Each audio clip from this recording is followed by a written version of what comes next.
When large jobs require moving massive amounts of snow, get the work done quickly and efficiently with the Western Pile Driver and all-new Pile Driver XL pusher plows, both featuring Trace Edge technology.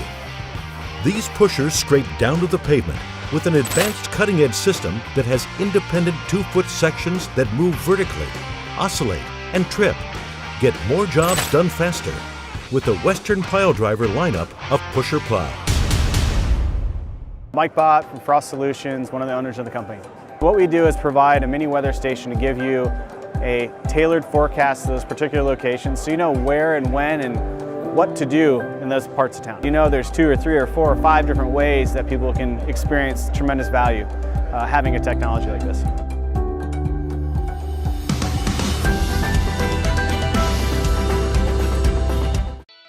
Welcome to the Entrepreneurial Journey with your host, Dave Westcott. The Entrepreneurial Journey is a weekly podcast that streams live every Tuesday at 9:15 a.m. Pacific on Dave's YouTube channel and LinkedIn profile.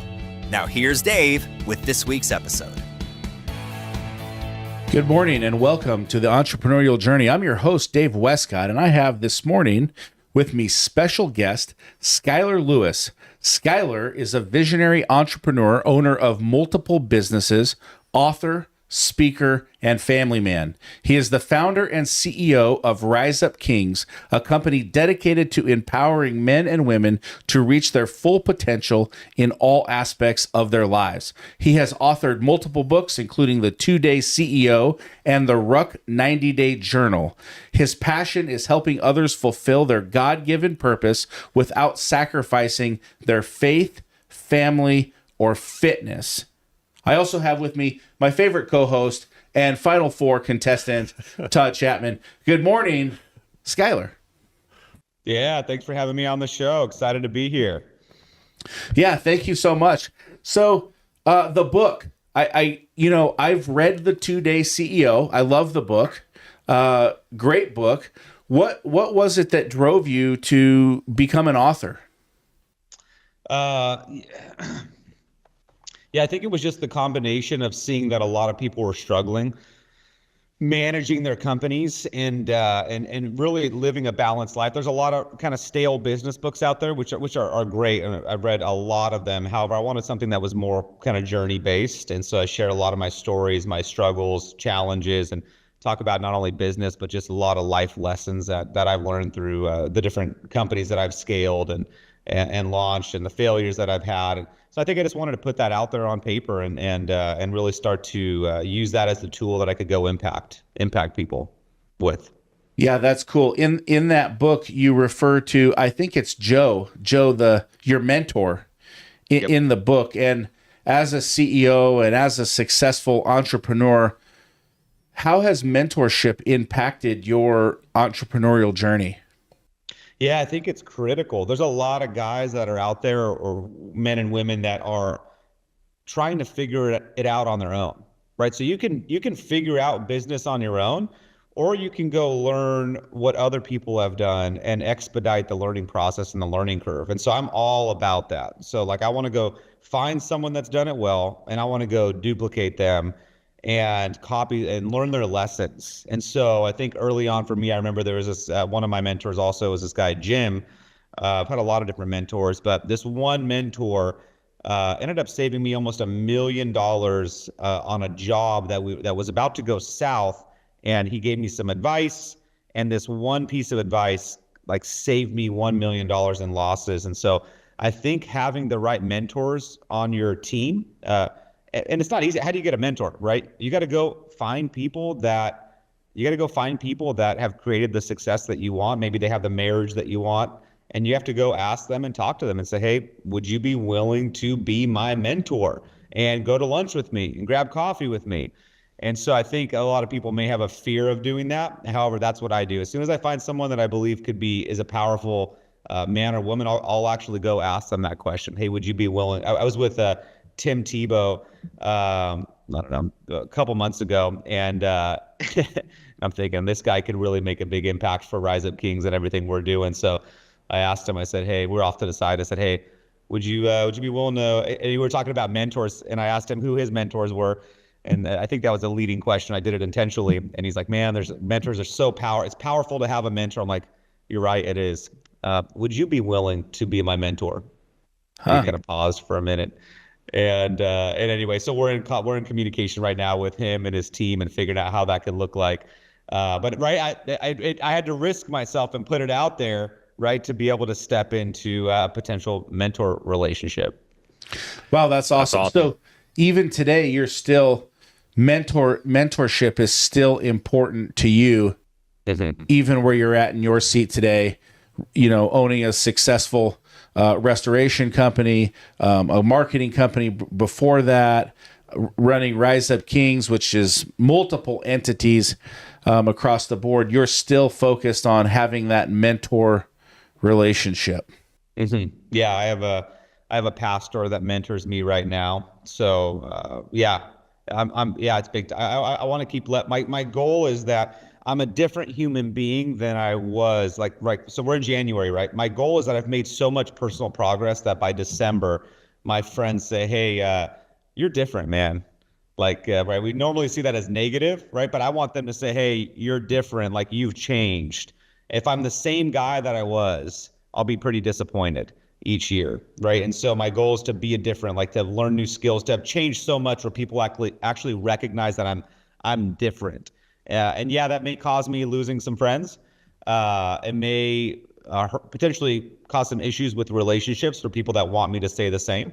However, I want to keep growing and leveling up and seeing what I'm capable of and the impact I'm capable of. So I think mentorship for me is going to always be there. That's awesome. Skylar, you mentioned the importance of mentorship.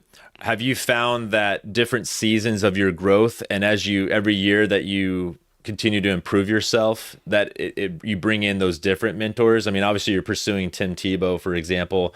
Have you maintained the same mentors over the years? Is it kind of a mixture? Can you talk about that a little bit? I think they evolve. It depends on how quickly maybe somebody grows. So I've shifted my mentors based on the growth that I've had, right? Either I've outgrown the mentor or it's shifted. There are one or two mentors that I've stayed in contact with and continually go there for wisdom. However, I'm always looking for next level fitness mentors and just different people that I can learn and grow from.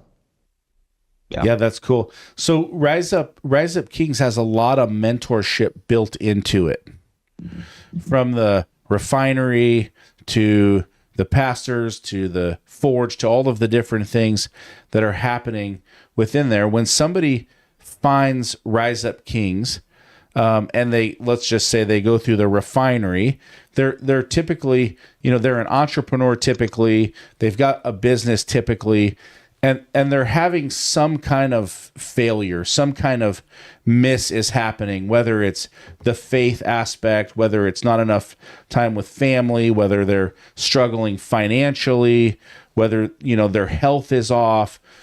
When somebody comes to Rise Up Kings and they participate in the events, where are they usually before they're coming to this event? What is it that drives them to become a member of Ruck?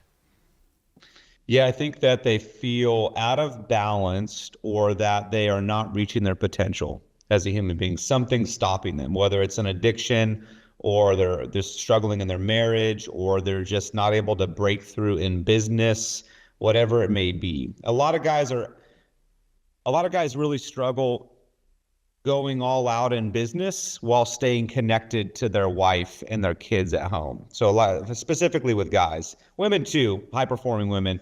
And so I kind of look at it like this way. So I look at business as a rubber ball and marriage as a glass ball. And if you're holding these two balls, what happens is in business, if you take your eye off the ball in business, or you drop the ball because you just neglected it for too long, you drop that ball, it'll bounce. Something may happen. You can get re-involved. Life happens, and you can restart another business, right? The finance pillar or the business you can drop that ball and you can recover. Now, your wife or your kids, if you neglect that too long, this glass ball, and you take your eye off of it too long and you drop that thing, there can be permanent damage called divorce and you could permanently ruin that relationship. And so I think guys sometimes miss that. They think, oh no, the family will always be there.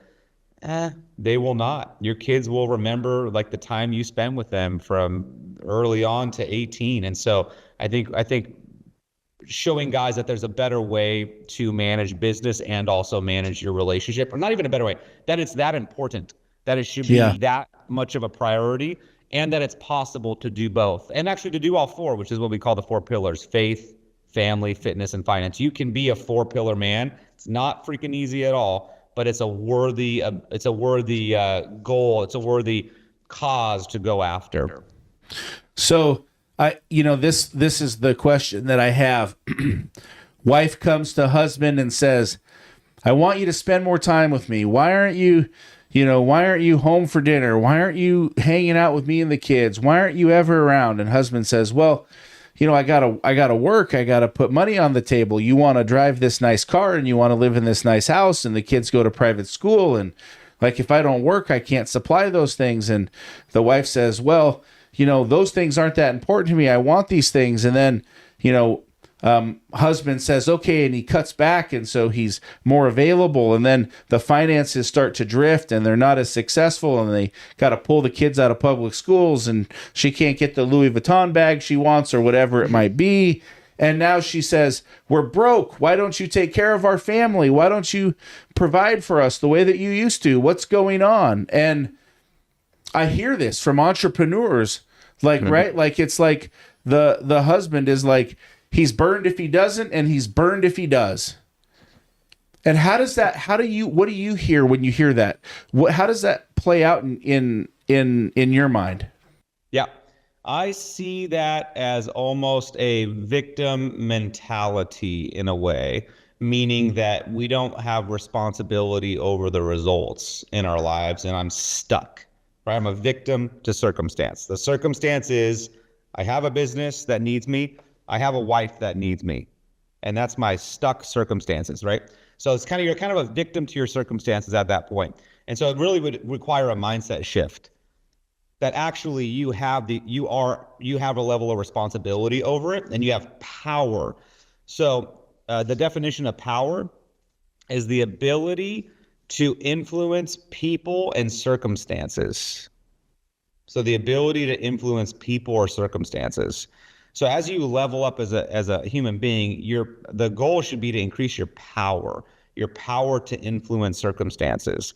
And so so once you get that shift going, that you actually have power to do both, then you'll get out of the victim mindset, or this person will get out of the victim mindset and realize, I can do both, and I'm committed to doing both. And I have to be incredibly intentional to make both happen, right? So this morning, right? I know I have a busy day today. So I was up at 4 a.m. and I waited for my wife to get up. I made her coffee when she got up, and I want to make sure I'm mentoring my son. So like I cut out a little bit of time for my workout, and I spent about 10 minutes with my son talking about God and his struggle with God. And like I might not have hours to play with my son today, but I got 10 minutes to mentor him and fill up his cup. And then I spent about 10 minutes with my wife filling up her cup, right? So it's like, we don't need that. If we're really intentional and thoughtful with the time we give the people that matter the most to us, I know we can do both, right? We can do both. And so you'd have to realize, like, okay, there's a path to do both of these things. And it's going to be ugly. It's not going to be perfect all the time, but you can get really good at it on doing these things. And so like tonight, I might not have, like, I have a busy night tonight. So like, I know I need to invest additional time in the morning with my wife. So you're making time where you need to make time. You might stretch yourself a little bit thinner, but you're making that time. Now, on your journey, owner of Superior Restoration, a restoration company in California. You don't actually live in California. You live in Texas. And so at the end of the day, your book, The 2-Day CEO, you built this business. I believe that this is the entrepreneurial's dream. No matter how much money you make, no matter how many, whether it's hundreds of thousands, millions, or hundreds of millions, I think the goal is to work less. So you built a business, Superior Restoration. You had that business in California. You said, hey, I'm going to start working less. I'm going to start working less. Progressively, you work less to the point where you're working 2 days a week, which is the name of your book, The 2-Day CEO. And then you say, hey, listen, I'm going to take this thing one step further. I'm actually going to move a couple of states away. You move to Texas. You're running your business. Your business is still successful. You're still hitting, many multiple millions of dollars in sales. It's running pretty successfully. You get an offer. You sell your business. You're out. Now you're doing just 100% Rise Up Kings, or maybe many other things that you're doing, but you've progressed. And I think the trajectory is, I built a business, I scaled that business, I stepped out of that business, it was successful. I worked 2 days a week, and then I moved out of state, and then I still ran my business still grew, and then I sold my business. Like in every entrepreneurial dream, that path is I think what many entrepreneurs shoot for, even if they're doing $50-60 million a year. I sat in a group with a guy who's a good friend of mine doing $60 million a year, and he came in and he said, I hate my business. I can't wait to get out of my business. And so what you've done just with that piece of business is, one, it's absolutely incredible. How did you do that? How is that even possible? That's good. There's a lot to that, which is what I kind of talked about. You got to read the book, right? In the book, there's a lot to that, but we're on a 3-day podcast now. Yeah. How to systemize your business in 30 minutes.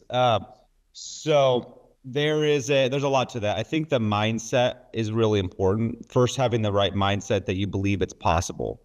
Like, okay, is it possible in my industry, in my business, to do this? And I believe that all businesses are. It is possible. And then the second thing is, it's going to require people to release control, right? I had to learn to release control to my competent team members. And that leads into the third one, is hiring competent team members, high capacity, good cultural fit team members. I think we get too aggressive with hiring people that are not the right fit. So everybody talks about hiring slow, firing fast.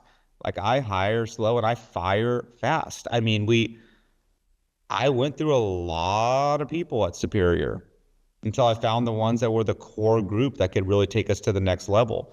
And so I think having the right people is critical.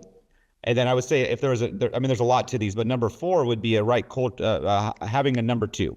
Like, having the right hand person that you can develop that can help take over a majority of the responsibilities at your company. So that was Stephanie for me at Superior Restoration. She's our VP of operations.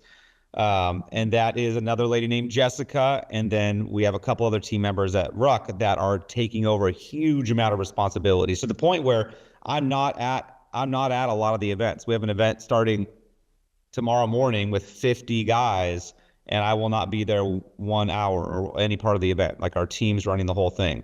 In the personal development space, that's very rare. Usually the coach or the teacher's doing the teaching.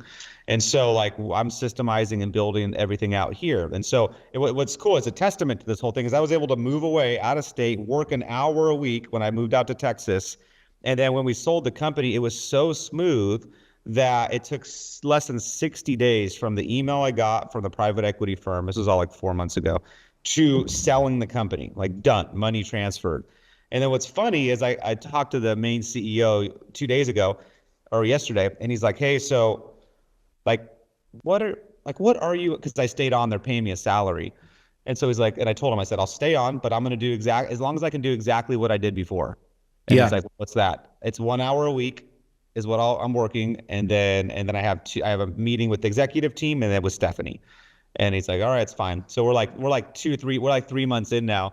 And so he's like, so what are you doing? I'm like, I have my meeting with Stephanie and my executive meeting. So he wanted to check in to see if, like, he was getting the value. And I'm like, the thing just runs. Stephanie makes all the decisions for the whole company. The executive team makes all decisions, hiring, firing, I mean, everything within the business. And so he's just so surprised because all of his other restoration companies he's purchased, all the other leaders are fully involved in the businesses. They're in all the private equity meetings. I'm not in any of the meetings because I'm like, I don't even know what's happening fully in all aspects of the company. You should have Stephanie in those meetings because she knows way more than I do. I still have my eye on the most important parts of the business, but she like the team runs the whole thing.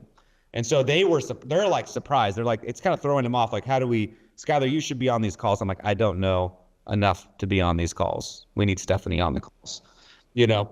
So it's like, so very interesting. So just a testament that if you can build it right, you can really build it that way, but it does require some of these things.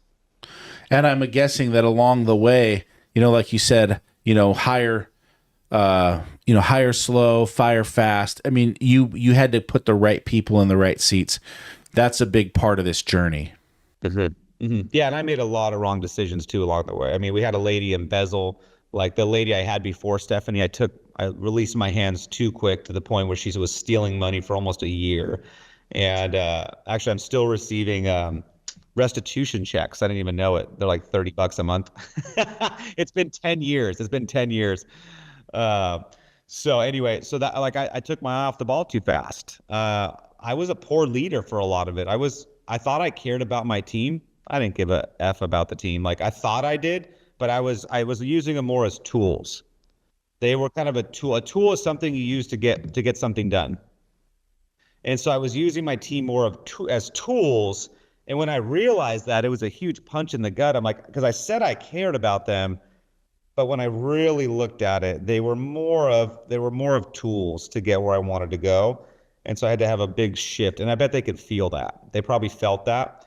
I know they felt that. And so I had to really check in, like, I do care about these people. How do I really live out caring for them and like making a difference in their lives? How did you do that? Yeah, well, it was a big reality check. I hired this coach to come in and I'm like, hey, help me fix the business. I was ready to sell it. This is probably 6 years ago. I'm like, hey, I'm ready to sell it. Help us like systemize this thing so I can get out of here. And then like, tell me who's wrong with, like, who on the team I need to get rid of, whatever I got to do. And so he went and met with the team. He met with the executive team, the managers, was in there for like a week. And then I remember him coming into the office and he sat down with me and he looked at me and he said, Skylar. So I kind of did the whole analysis. I'm like, great. Like, who do we, like, what's wrong? Like, what do we got to fix? And he's like, you're the problem. And I was like, this guy. He said, you're the problem. You're the one that's led the team. You created a lot of the habits within the team. Like, you show up late to meetings. You've created the whole culture, and everything that's been created is because of you.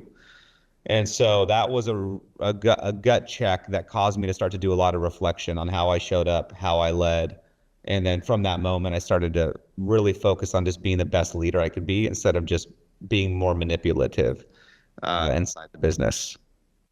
So what led to Rise Up Kings? Where did this spawn from? Yeah. Well, early on in my career of building companies, I got married, had a kid, our first kid, Brendan, and I struggled staying balanced, like I mentioned, to the point where my wife felt neglected, Jessica.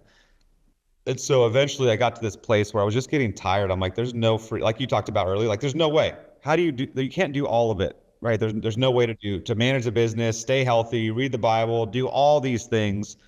And so I got to the point where I had to find some solution because it wasn't freaking working. So I eventually built out like a whole process to start tracking things. I started tracking the investments I made with my marriage. I started tracking my fitness, my investment, like reading the Bible, like my faith pillar, the faith, family, fitness, and finances. I built a whole process to track it and to be intentional with all of those. And it worked. Like I was able to keep all the spinning plates moving effectively. And so then I decided, like, man, after I started to systemize superior, like the 2-day CEO, the goal is not to work 2 days. Like as a man, if you work 2 days a week only, you're going to go burn crap down. You're going to sabotage stuff. You're going to have too much free time. It's not a good thing to have too much free time as a man. It's dangerous. And so we need to be living on the edge. We need to be building, creating, doing stuff. And so like as I was reducing the time I was working, I started to really start to build out like personal development programs and masterminds and getting groups of guys together and working on these pillars and doing these things. And so eventually I got to the place where Superior was 2 days a week. And that's when it was a January of 2020 was when we had our first event and launched it. And that was where my heart was. I want to help more guys like be better human beings and level up overall, like help them scale their companies, right? Have more passion in their marriages, like really just support these guys and do it with a bunch of cool guys that I like and that I want to hang out with and be around too. Yeah. And so we launched it. Yep. 2020. Right after that though, COVID hit, right? So 2 months later, COVID hit, had to shut it all down, all the events that I was excited about. And then I was in California at that time, so they really shut stuff down. Are you guys in Washington? We're in Washington, Yep. yeah. Okay, so yeah, you guys got hit real hard with the restrictions also. Yeah, hardcore restrictions, man, masks, this, that. But, we were lucky enough to, have some clients that allowed us to, we got the essential service letters and, we didn't stop business for one day. We didn't miss one shift. We didn't shut one office down. And, for the good or the bad of it, we all lived. We're all still here. COVID didn't claim any of us. But no, man, I mean, it's just, I just believe we're going to keep going. I'm not going to, stop to the COVID or whatever. But, so you built it, the pillars. We've got faith, family, and fitness.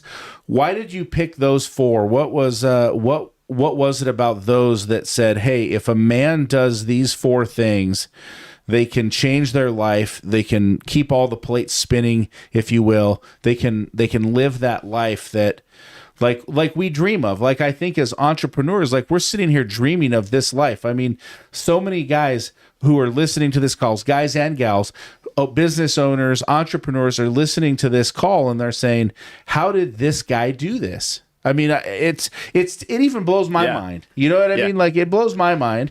And I've been doing this over 20 years. Like, what about those four pillars and which one comes first? Yeah, for me specifically, faith comes first. And I built these pillars, right? Spirituality, faith, right? My relationship with Christ specifically is what I believe. And that comes first because it's just like our spirituality is the foundation. It is the foundation of like who we are. We can make great money and feel totally unfulfilled. We can have a good marriage, but be missing, like, empty inside. So like our faith is critical to the whole thing. And I got the other four pillars because I realized as a man, I can only focus on so many things. Like, I'm probably one thing, right? I'm good at, like, no, guys can do like four things. Guys can do four things well, not at the same time. Four things well throughout the day. We can do so. Yeah, totally. Because I had my first spreadsheet I built, I had about 67 lines of things I was tracking on it. And I'm like, okay, this is too much. Because I tested it with other guys to see if they were able to do it. So I found these four categories, these four pillars, where if they invested daily in these pillars, they would feel fulfillment. They would work on the most important things in their lives. And of course, there's other things you can focus on, but these are like the core things. And so, yeah, faith is number one for these pillars. I love faith. It's number one for me too. Yep. As we're bringing this thing in for a landing and we're getting close to wrapping up here, can you walk us through family, fitness, and finance just in a quick snapshot for the audience? Yeah, as far as like what do they entail? Yeah. What does family mean? How do you invest in that? How does that pay off and so forth? Yeah, these are good. So faith, obviously reading the Bible, right? Praying. Family is investing. So like this morning, right? Making Jessica a cup of coffee. Yep. Taking 10 minutes and just having intentional time with her. That little thing makes the biggest difference. Family is also with your kids, if you have kids. Or if you don't have kids, it could be with your mom, texting your mom saying, I love you. Whatever that looks like, doing something daily to invest and to grow the relationship. And then fitness is exercise and nutrition. So doing an exercise, some kind of physical exercise. There's so many studies that talk about the importance of fitness. I think everybody understands the importance of fitness, yet we don't do it. So once we start tracking it, though, we have a better chance of doing it. So exercising daily, and then ideally like eating healthy daily, whatever that looks like for somebody. And then finances, learning something new. And that's a hard one. That's a hard one for me, is constantly staying cutting edge, because this world's moving fast and it's very competitive now. And so every industry has become more competitive. So if you're not learning and growing, then you're going to get left behind. And so it's important to continue to learn, grow, whether that's mentorship, reading a book, your podcast, Dave. It could be any way, YouTube videos. It could be anything. So learning something new daily to stay sharp, to continue to learn. And my goal is just one nugget. I get one nugget where I'm like, okay, that's solid. That's awesome. Yeah, that's great. I love that. Who is, you've got the Rise Up Kings events, which I have personally attended. I have personally been through the Rise Up King refinery, life-changing event, very hard event to go through, just physically, but also it opens you up to taking the next step. And then after that, you've got a mastermind program, which I think is awesome. One of the things you mentioned was, can I learn something new every day? I would say that, out of the mastermind calls, there's always one thing that I can pull from a mastermind call. One of the biggest ones that I pulled was about 2 or 3 months ago, you had a security guru on there who was talking about, web security, internet security, email security. We made actually changes in our company based off of that call. So who is this designed for? Like in our audience today, who should be saying, let me get into Rise Up Kings, let me change my life, let me become a 4-pillar man? Who is that pointed at? Yeah, it's pointed at just a guy that's ambitious and hungry and kind of ready to level up. So specifically a guy, my wife has something called Rise Up Queens, which is for women that are at that same kind of level, looking for the next level. But for specifically for guys, it's guys that are ready to want to become better husbands, better fathers, guys that are either entrepreneurial, and we have an event series for non-entrepreneurs, but guys that are ready to level up, that want like grounded advice and wisdom, not just fluff stuff, and that want to be in community want to be doing this with other guys, that want to be leveling up with other guys that are ambitiously growing, like want that community.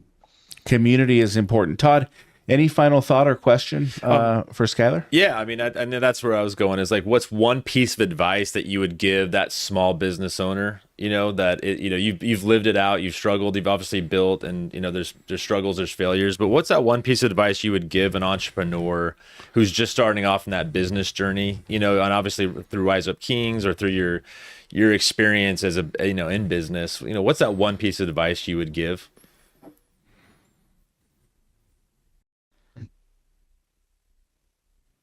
I would say kind of the theme of this podcast was be around other like-minded people that are growing together. Ideally, if you could find people that, like, maybe it's an industry group, right? Maybe it is a peer group. Maybe it is just some other people that you can run ideas by and not feel alone. There's a lot of entrepreneurs that kind of feel alone out there, and it gets hard, man. It can be very difficult, very difficult, very difficult. It's not easy. Like being an entrepreneur is one of the best personal development programs out there, because it's so freaking hard. Right. Sometimes it's easy, but man, a lot of times you got to let go of a key person. You got to and you build friendships with these people. Like, it's just very difficult. And I believe it's worth it. I believe it's totally worth it. It is. So I think being able to have other people you can run stuff by and do life with that are also entrepreneurs, I think is important. Whatever that looks like, wherever you get that, I think that's been very valuable for me. That's great. I love that. Just in my experience in franchising, a lot of guys are leaving that corporate structure in most of the time, right? That security of employment, and starting off in this entrepreneurial journey, with a franchise, or maybe even independently, right? I've had friends that have gone that route, but like you said, a lot of times it's lonely at the top, like you're leaving, this structure and then going off, and obviously even if you're part of a franchise system that provides a lot of models and support, it's still like, hey, no one's in my seat. Right. And so I love that network and finding like-minded people. That's great. It's great advice. Awesome. If you're in the audience today and you're thinking, how can I take my life to the next level? Just Google Rise Up Kings. You'll find it. Check out the website. It's an incredible organization to change your life, your business, your marriage, your family, your finances, and build community. If you're looking for the book, 2-Day CEO, check it out on Amazon, Google it, get the book. I tell you what, it's worth the read. It's a great read, great tips, great business. And check out Rise Up Kings. Take your business, take your life to the next level. Skylar, it's been an absolute privilege to have you on our call today. Thank you so very much. We appreciate your time, and we appreciate everything that you shared with us this afternoon. Yeah, man. I enjoy your ambition, Dave, and love what you guys are doing. Keep it up. Thank you so much. Have a great day. Thanks, Skylar. Bye. Mike Bott from Frost Solutions, one of the owners of the company. What we do is provide a mini weather station to give you a tailored forecast to those particular locations so you know where and when and what to do in those parts of town. There's 2 or 3 or 4 or 5 different ways that people can experience tremendous value having a technology like this.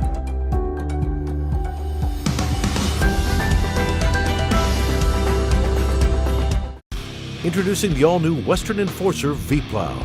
Engineered with all the features, efficiency, and performance of full-size Western V-Plows, built specifically for your half-ton truck. For more information, visit westernplows.com.